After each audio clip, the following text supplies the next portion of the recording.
Hi everybody, Dan Illman, Matt Bernier, the DRF.com Formulator Race of the Day for Saturday, April the 1st, race number 14 at Gulfstream Park. It's the Grade 1 Florida Derby for 3-year-olds going 1 1/8 miles. Let's take a look at this field. Matt, 11 entered. We expect 10 to... Yeah, it sounds like Battalion Runner is going to be withdrawn from the field for Todd Pletcher. He'll be rerouted wherever it may be.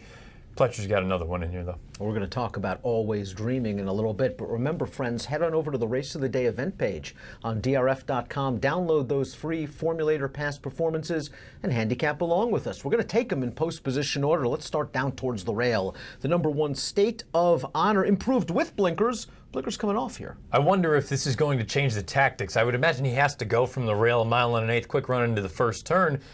He's been handled by Tapper on each of the past 2 occasions. He got handled by McCracken 2-back. But at the end of the day, if you could make the case, those are 2 of the, let's say, top 5 as far as the Derby is concerned. This horse hasn't been disgraced. I wonder if additional distance is going to be his friend or if he's better off a little shorter. That's the major concern for me because he's tried this 1 1/8 before at Woodbine. He had a pretty easy trip over that polytrack surface and he just got tired late. He got tired in the Sam F. Davis, tired in the Tampa Bay Derby. At shorter distances, albeit against some very good 3-year-olds, I think you make a very good point about the blinkers coming off. I think the plan here is to save something for the end. I think Leperoux is going to break from the inside, establish position with this great inside post position, and then he's going to let some of these other horses go. I think they're going to try to ride him like he did in the Macho Man 3-back. Yeah, and that was a fine effort. You know, okay, maybe it was a little bit disappointing he couldn't quite beat Sonic Mule, but at the end of the day, he's a nice horse. He's shown up. He runs really nice races. I have no true knocks against him other than, you know, I have questions about how far he went. The number 2 is Talk Logistics. I'm a little surprised that Eddie Please is continuing along this trail. He was 94-1 in the Grade 2 Fountain of Youth.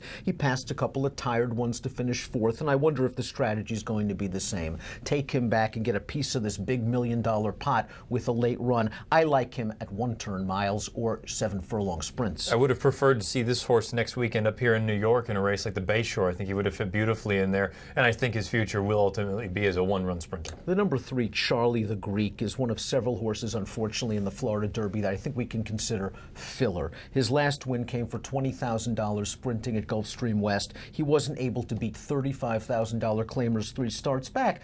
He can perhaps impact this race because he has a little bit of speed. I expect to see him early for the briefest of moments. Yeah, and you know what, and I'm going to say this going forward with some of these other horses that we're going to have to talk about.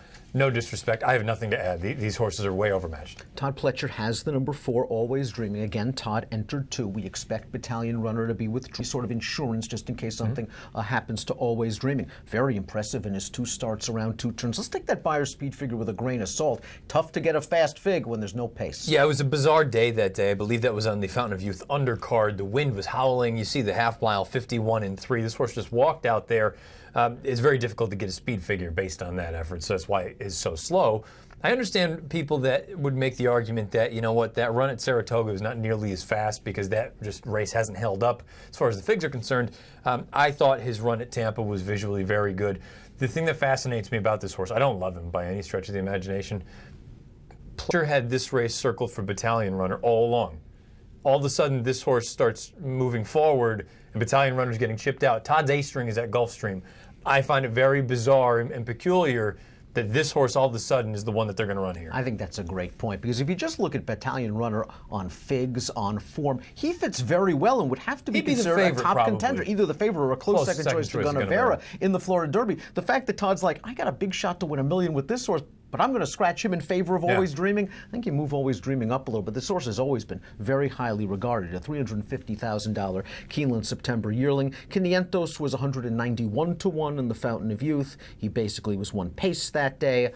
Not much else to add. I think he's a nice little horse. He's way over his head. Coleman Rocky's only win came on turf. His most recent race on dirt was okay, but it was over a wet track against Pletcher's sort of C-string in Brandon. We do have a formulator fact if you think you could sneak Coleman at Rocky and Jose Ortiz into the soupy.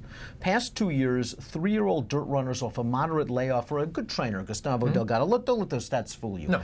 35% to $4.10 ROI, even with the fact in my corner I can't get too excited about Coleman Rocky. Not nearly fast enough. Unbridled Holiday goes out for Pat Biancone. They're going to put blinkers on. He was only beaten 4 lengths by Always Dreaming last time out. Second start of the cycle, but he's run 7 times now, and the best by 64. Yeah, and I wouldn't look at that beaten by 4 by Always Dreaming at face value, simply because Always Dreaming was never out of a gallop. This horse was all out. He passed. Impressive Edge is a little bit interesting for Dale Romans. Boy, he blew away a field of Really did. 1Xs on at 7 furlongs last month, winning by 8 lengths.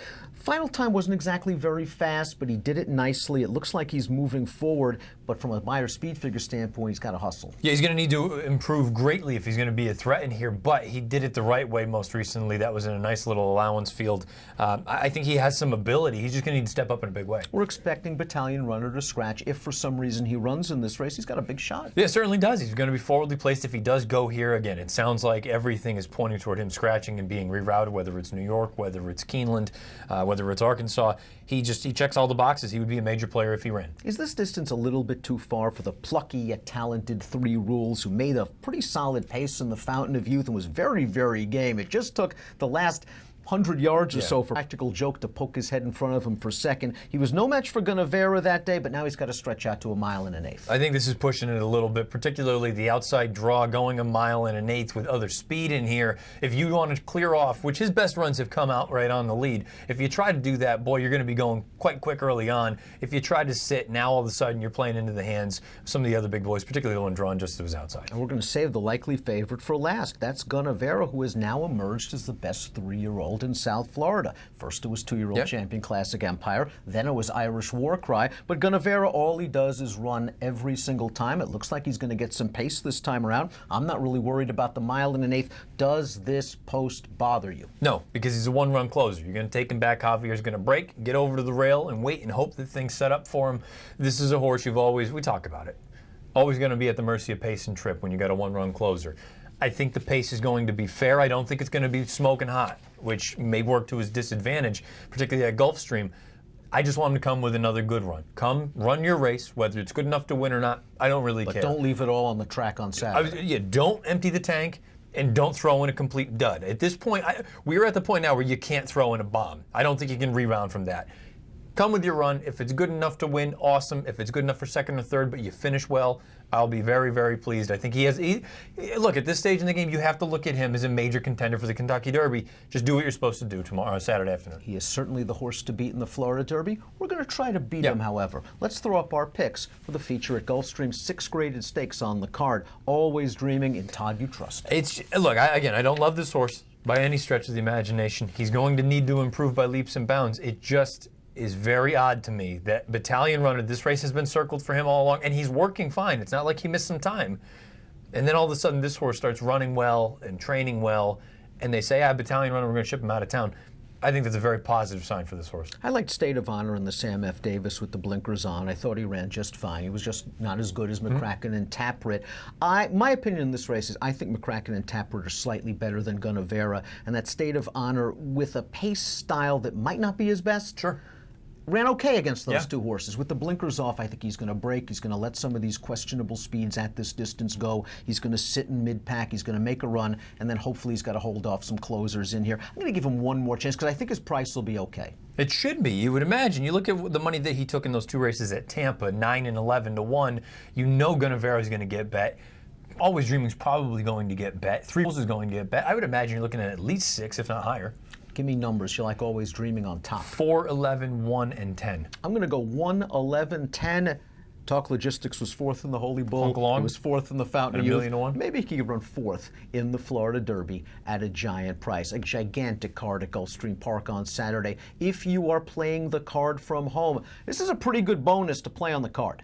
$300, 14 races, 6 graded stakes at Gulf on Saturday. All you have to do to access this bonus, sign up to DRF Bets at drf.com/trifecta. Approximate post time for the Florida Derby, 6:40 Eastern plus. Best of luck.